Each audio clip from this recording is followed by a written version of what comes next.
One day after I was done writing, I found my muffler to be all loose and floppy. And it wasn't the bolt that was loose, but unfortunately it was the actual bracket that was basically broken in half. So I took it to my friend Zach's house where he was nice enough to weld it back together, but unfortunately it didn't hold after a few rides. Also, while I was dealing with all of that, I found that the cross member that supports my rear rack was cracked. So I just decided to actually learn how to weld myself because it's a really useful skill to have, and obviously I'm gonna need it. And after I managed to weld the cross member back together, I thought it would be a good idea to take a close look at the rest of the frame. And that's when I found that this part of my frame right here next to my right foot peg appears to be cracked all the way through. However, when I started looking closer at this spot, I found it actually may not be cracked all the way through yet, but it's hard to tell. You can see that it's cracked on both sides, but I'm gonna have to remove some of the parts and clean off all the paint to see what's really going on.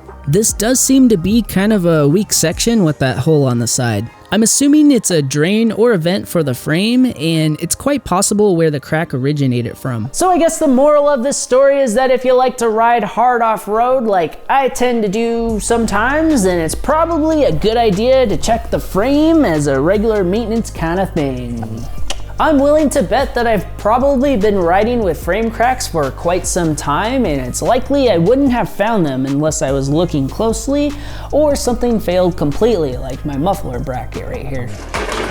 So before I ride again, I will be welding everything back together and probably taking an even closer look at the frame. And of course, I will be making a how-to video for every part that I fix, and the next video is going to be how I fix the cross member, and so far that's turned out pretty well after a few rides. And I will also be alternating between adventure videos because I know people like to come to this channel for different reasons. But anyways, I'm going to go ahead and get to work so I can get this done fairly quickly because it feels like it's been forever since I've been riding.